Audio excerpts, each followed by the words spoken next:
ظالموں کو آج قوانین اسلام کی طرف انگلی اٹھانے کی جرأت صرف اس لیے ہے کہ یہ اپنی سیاسی روٹیاں سیکنا چاہتے ہیں، باقی کوئی مطلب نہیں۔ اب ہونا کیا چاہیے؟ جو ایک خلفشار ہے اور ایک بہت زیادہ افواہیں پھیلی ہوئی ہیں مسلمانوں کے بیچ میں، کیا کرنا ہے؟ تنظیمیں اپنا کام کر رہی، خانقاہیں اپنا کام کر رہی، مدرسے، مساجد، ٹرسٹ اپنا کام کر رہی ہیں۔ یونیفارم سول کوڈ نہیں لاگو ہونا چاہیے، اس کے یہ خطرے ہیں، اس کے وہ خطرے ہیں۔ ان سے تھوڑا ہٹ کر کے میں یہ کہتا ہوں، ان سے کب تک احتجاج کرتے رہو؟ نہ ہی ہمارے احتجاج کا ان کے اوپر کوئی اثر پڑتا ہے۔ یہ ایسی ظالم قوتیں بیٹھی ہوئی ہیں جن کے سامنے ہزاروں کا مر جانا بھی کوئی اثر نہیں کرتا۔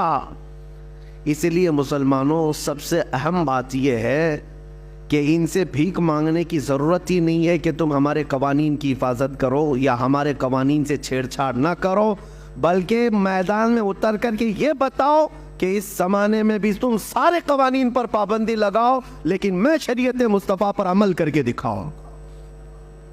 تمہاری پرمیشن کی ضرورت نہیں مجھے دین اسلام پر چلنے کے لیے۔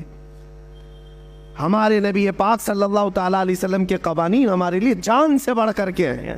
مسلمانوں کو آج عملی میدان میں آ کر کے قوانین اسلام پر عمل کر کے دکھانا چاہیے کہ میرے اپنے گھر کے قوانین، میرے دین کے معاملات، اس کو میں موت تک گلے سے لگا کر کے رہوں گا۔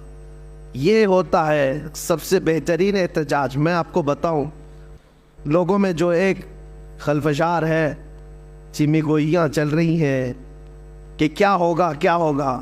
انہوں نے 3 طلاق کا مسئلہ بھی لا کر کے ڈرایا نا، لا کر کے یہ کس کے لیے تھوپا گیا تھا؟ صرف ٹارگٹ یہ کرنا ہے اور وہ ایک بڑی قوم کو بیوقوف بنانا ہے۔ جو یہاں پر ایک میجورٹی میں قوم ہے، ان کو بیوقوف بنا کر کے رکھنا ہے کہ دیکھو یہ ویلن ہے، یہ مسلمان، اور ان سے لڑنے کی طاقت صرف ہم ہی رکھتے ہیں، اور ان کی ساری چیزیں ہم چھین رہے ہیں، ان کے قوانین پر ہم پابندی لگا رہے ہیں، اور وہ بیچارے وہ خوش ہوتے رہے۔ ان کو خوش کرنا ہے اور ان کی روٹیاں لینا ہے، سیاست کو گرمانا ہے، بس اتنا ہی ہے۔ باقی تمہارے قوانین سے ان کو کوئی لینا دینا نہیں۔ 3 طلاق کا مسئلہ وہ آدمی لے کے آیا جو کبھی شادی نبھا نہ سکتا ہو، جو کبھی عورتوں کے ساتھ رہ نہ سکتا ہو۔ میرے عزیزوں، ڈرنے کی کوئی بات ہی نہیں ہے۔ تم اس طرح کے نہ جانے کتنے قوانین لے آؤ، مسلمان تو اپنے نبی پاک صلی اللہ تعالیٰ علیہ وسلم کی شریعت طاہرہ پر کل بھی عمل کرتا تھا، آج بھی عمل کرتا ہے، اور صبح قیامت تک عمل کرتا رہے گا۔ حقیقت بات یہ ہے، UCC آلریڈی پورے انڈیا میں چل رہی ہے، سب کے قانون ایک ہی ہیں، تھوڑی سی چند چیزوں میں الگ الگ رکھا گیا ہے۔ یعنی شادی کے معاملات کو لے کر کے یا وراثت کے معاملات کو لے کر تھوڑے سے قوانین الگ ہو جاتے ہیں۔ باقی بتائیں، چوری کرنے پر سب کا قانون ایک ہے یا نہیں؟ مرڈر کرے تو سب کا قانون ایک ہی ہے، کرائم میں سب کے قانون ایک ہی ہیں، سول کوڈ ہی ہے، سب ایک ہی قانون پر عمل ہو رہا ہے پورے ہندوستان میں۔ ایسا نہیں ہے کہ ہندو قتل کرے گا یا مسلمان قتل کرے گا تو اس کے لیے لا کی کتاب میں الگ الگ جرمانے، الگ الگ سزائیں نہیں ہے، ایک ہی سزا ہے، سب کی ایک ہی سزا ہے۔ ہاں، بس میرج ایکٹ الگ اور وراثت کے معاملات الگ بنائے گئے ہیں، اس کو تم ختم کرنا چاہتے ہو۔ میں مسلمانوں سے یہ کہتا ہوں، تو اگر آپ اس نشانے پر اپنے آپ کو سمجھ رہے ہیں کہ ہم کو ہی ہلانے کے لیے سب بنایا گیا ہے، تو میرے عزیزو، آپ اپنے نکاح مسجدوں میں کرتے ہو، آپ اپنے نکاح شریعت کے دائرے میں کرتے ہو، آپ کو کبھی فرق نہیں پڑے گا۔ آپ اپنے گھر کے مسائل مسجدوں سے حل کرتے ہو، علماء دین سے مسائل پوچھتے ہو، تو کبھی ان قوانین کے 1000 لاگو ہونے پر بھی آپ پر فرق نہیں پڑے گا، آپ پر فرق نہیں پڑے گا۔ اسی لیے میں یہ کہتا ہوں کہ ان تمام مسائل پر احتجاج کرنے کی ضرورت نہیں، بہت زیادہ ایگریسو ہونے کی ضرورت نہیں، ورنہ ظالم کتا یہی انتظار میں ہے کہ مسلمان کب بھڑکیں گے، کب بدکیں گے، اب کب سڑکوں پر آئیں گے، کب یہ توڑ پھوڑ کریں گے اور ہم دوسروں کو ڈرائیں گے کہ یہ دیکھو ایسی وحشی قوم ہے۔ یہ اسی طرح کی کئی حرکتوں سے ہمیں لے جایا جا رہا ہے، لیکن اس کا بہترین علاج یہی ہے کہ جب تم میرے مصطفیٰ کریم صلی اللہ علیہ وسلم کے کسی قانون کی طرف انگلی اٹھاؤ گے، سارے مسلمان ان قوانین پر سختی سے عمل کر کے دکھائیں گے کہ عمل کرنا تو ہماری زندگی میں ہے، ہماری زندگی میں. ہم لا کے خلاف نہیں بول رہے، جو ہندوستان کے قوانین ہیں ان سب پر ہم عمل کر رہے ہیں، لیکن میری نماز کے متعلق، میرے قرآن کے متعلق، میرے دین کے متعلق جو ہوگا وہ اسلام میں جو ہے اسی پر عمل کیا جائے گا. کوئی ایسا آدمی مجھے نماز سکھانے نہیں آ سکتا جس کو پیشاب کرنے کا سلیقہ نہ ہو. بہرحال تمہارا دین کمپلیٹ ہے، کامل ہے، اکمل ہے، اور اس سے بہترین دین ہے ہی نہیں. اس بات کا یقین لے کر کے چلو. میں ان سے کہتا ہوں ذرا جھانک کر کے دیکھتے تاریخ کے اوراق میں اسلام نے جو عدل و مساوات پوری دنیا میں قائم کی ہے، وہ غیروں کی کتابوں سے اگر میں آپ کو بتاؤں، اپنوں کی نہیں، غیروں کی لکھی ہوئی کتابیں، ان کو آج تک جو بھیک مانگتے ہوئے کسان ان کے پاس قانون کے لیے آئے، انصاف دینے کی نوبت نہ آ سکی. جو کھلاڑی وہاں پر ان سے انصاف مانگتے رہے، انصاف دے نہ سکے. پورے لوگ سڑکوں پر رہے، انصاف دے نہ سکے. اور پارلیمنٹ میں بیٹھ کر کے اگر قوانین اسلام کو نشانہ بنانے کی کوشش کرتے ہیں تو میں دعوت دیتا ہوں، آؤ دیکھو دین اسلام. تم یہ کہتے ہو اس کا اکروچ تھا، ظلم تھا، بڑھتے چلے گئے. ایک روایت میں نے پڑھی آج ہی، عمر ابن عبدالعزیز رضی اللہ تعالیٰ عنہ کا زمانہ خلافت ہے. حضرت عمر ابن عبدالعزیز، ان کو 5واں خلیفہ راشد بھی کہا جاتا ہے، اتنا عدل تھا ان کا. ان کے زمانے میں سمرقند، جو آج ازبکستان وغیرہ رشیا کے علاقوں میں آتا ہے، سمرقند پر اسلامی فوج نے حملہ کیا اور پورے سمرقند کو فتح کر کے اپنا جھنڈا پھیلا دیا. اور سپہ سالار کون تھے؟ حضرت قتیبہ. اور جیسے ہی سمرقند فتح ہو گیا، اعلان ہو گیا کہ یہاں پر مسلمانوں کی حکومت ہے اب، تو لوگ دوسرے دن صبح اٹھے اور ان کو ایسا لگا کہ یہ اچانک ہو گیا ہے. تو وہاں پرانا چرچ تھا، وہاں ایک پادری رہتا تھا. اس نے کہا یہ کیسے؟ ہم نے سنا ہے مسلمان اس طرح سے اچانک نہیں کرتے، لیکن 50,000 کی فوج قتیبہ کے ساتھ ہے، کون مقابلہ کرتا؟ اس عیسائی نے اپنے چند ساتھیوں سے مشورہ کیا کہ یہ ایسا مناسب نہیں ہے، ہم ان کے خلیفہ کے پاس جاتے ہیں. تو وہ ملک شام آیا چند ساتھیوں کو لے کر کے. دمشق میں عمر ابن عبدالعزیز اس وقت رہا کرتے تھے. جب دمشق آئے تو اس عیسائی نے لوگوں سے پتہ پوچھا کہ خلیفہ وقت کہاں ہے. لوگوں نے جو اشارہ دیا، پتہ بتایا، اس پتے پر آ کر کے دیکھا تو ایک چھپر کا گھر ہے اور ایک دبلا پتلا آدمی کپڑے سیتا ہوا بیٹھا ہے. یہ عیسائی پادری قریب آیا اور اس نے کہا انہوں نے دھوکہ دیا مجھے. پلٹ کر کے پھر کہنے لگا میں مسلمانوں کے خلیفہ کے پاس آنا چاہتا ہوں. تو ایک بوڑھے شخص نے کہا وہ جو کپڑے سل رہا ہے وہی خلیفہ ہے، وہی ہے جس کا رعب و دبدبہ اتنا تھا عمر ابن عبدالعزیز کا. اللہ اکبر. آپ تاریخ پڑھیں، عمر ابن عبدالعزیز کے زمانے میں 200 کلومیٹر دور بھی اگر کوئی بیٹھا ہوا ہے تو نا انصافی کرنے سے گھبراتا تھا، ڈرتا تھا کہ عمر ابن عبدالعزیز کا دور چل رہا ہے. اور اس خلیفہ کا وقت یہ ہے کہ ایک چھپر کے گھر کے نیچے بیٹھے ہوئے کپڑے سل رہا ہے. اس عیسائی پادری نے سوچا کہ ان سے مجھے کیا انصاف ملے گا. 50,000 کی فوج لے کر کے جو سپہ سالار میرے شہر پر حملہ آور ہوا ہے اس کے بارے میں کیا بتاؤں گا. کہا کہ پھر بھی کہہ دیتا ہوں. عمر ابن عبدالعزیز کے پاس آیا اور کہا میں سمرقند سے آیا ہوں، میری ایک شکایت ہے. کہا بتاؤ کیا ہے. کہا کہ آپ کا ایک سپہ سالار تقریباً 50,000 کی فوج لے کر کے آیا ہے، آس پاس کے علاقے فتح کرتے ہوئے اچانک رات کو ہمارے شہر پر حملہ کیا اور دوسرے دن فتح کا اعلان کر دیا. کہا کیا چاہتے کیا ہو. کہا میں نے سنا ہے کہ جب کبھی مسلمان فوجی جاتے ہیں کسی جگہ پر تو سب سے پہلے ان کو دعوت پیش کرتے ہیں عدل و مساوات کی، اسلام کی، امن کی، اور اگر وہ سامنے والے ماننے کو تیار نہیں اور جنگ کرنے پر تیار ہو تو جنگ کرتے ہیں اور اس کے بعد فتح کا اعلان کرتے ہیں.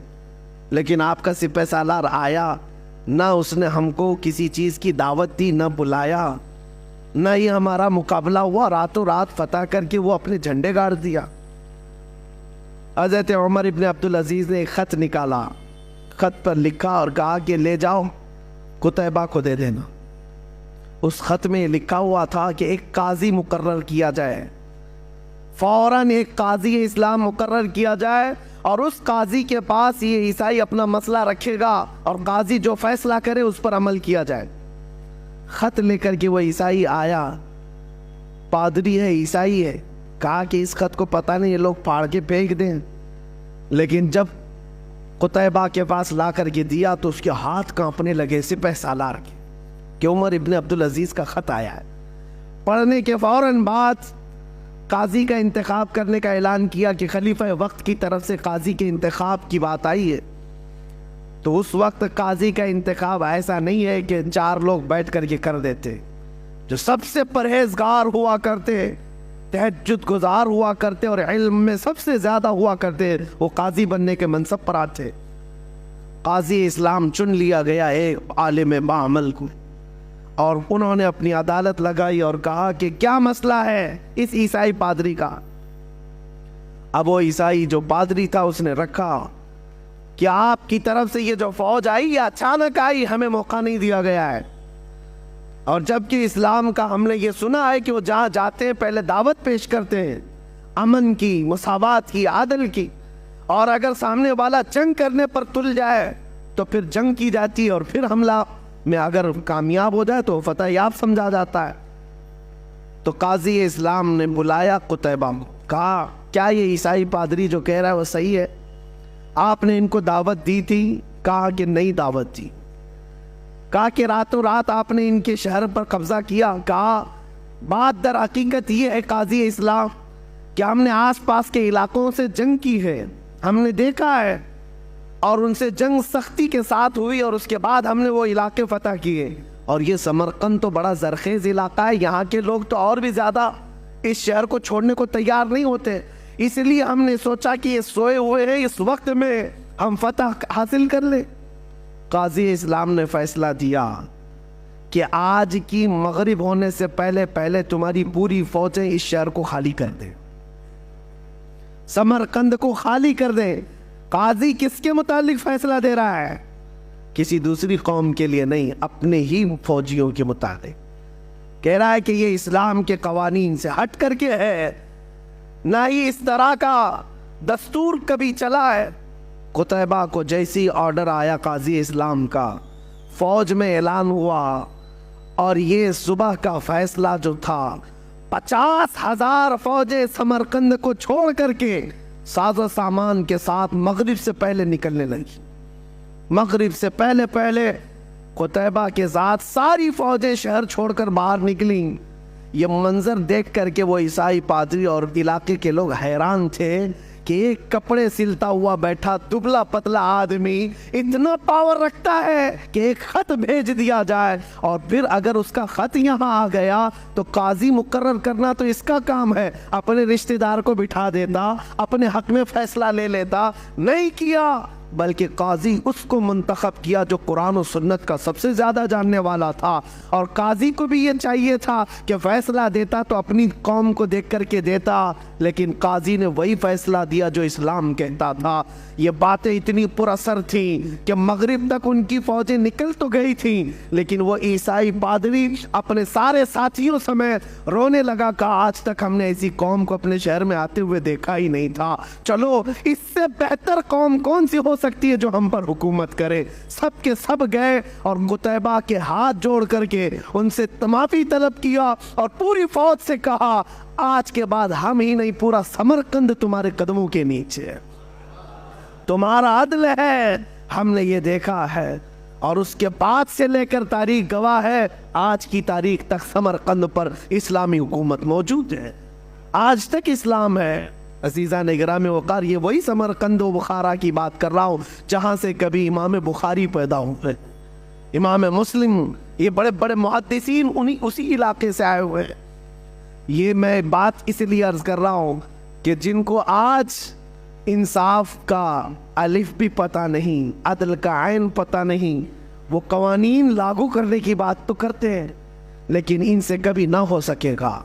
اس لیے میں ذمہ داری کے ساتھ یہ کہتا ہوں، 1000 باتیں ہمارے اوپر لائی جائیں، کل کو ذمہ داری تمہاری ہے. کل کو اگر قرآن پڑھنے پر پابندی ہو، یہ بڑھتی جائے گی، یہ سرکشیاں، یہ بدماشیاں بڑھتی جائیں گی. طلاق کا مسئلہ، شادی کا مسئلہ، تمہارے کھانے پینے کا مسئلہ بڑھتے بڑھتے اب تو یہ ڈیبیٹ کرنے لگ گئے دجالی میڈیا میں بیٹھ کر کے کتے بحث کرتے ہیں کہ کلمہ طیبہ بھی جو ہے ان کا بڑا سخت ہے، لا الہ الا اللہ، اس میں ہمارے سارے خداؤں کا یہ لوگ انکار کرتے ہیں. کوئی خدا نہیں ہے، صرف اللہ ہے، اور ہم موت تک انکار کرتے رہیں گے. اس لیے کہ ہمارے دین کی جڑ ہی ہے لا الہ الا اللہ، بنیاد ہے لا الہ الا اللہ. کوئی خدا نہیں سوائے اللہ. کہہ رہے ہمارا بچہ بولنا سیکھتا ہے تبھی ہم پڑھا دیتے ہیں لا الہ الا اللہ، اور ہمارا عقیدہ بھی یہی ہے، بولنا سیکھتا ہے تب شروع کرتا ہے. اور حدیث پاک ہے جس کا آخری کلمہ ہو، من کان آخر کلامہ لا الہ الا اللہ فدخل الجنہ، جس نے آخری کلمہ مرنے سے پہلے لا الہ الا اللہ کہا، حضور فرماتے وہ سیدھے جنت میں چلا جائے گا، جنت میں چلا جائے گا. کل کو اگر تمہیں اس بات پر بھی ٹینشن ہو اور پارلیمنٹ میں بیٹھ کر کے یہ کہنے لگ جائیں کہ لا الہ الا اللہ مت کہا کرو، تو کیا اس سے بھی دستبردار ہو جاؤ گے؟ کیا اس سے بھی پیچھے ہٹ جاؤ گے؟ نہیں، آج سے نہیں بولیں گے. اس لیے بات یاد رکھو، اپنے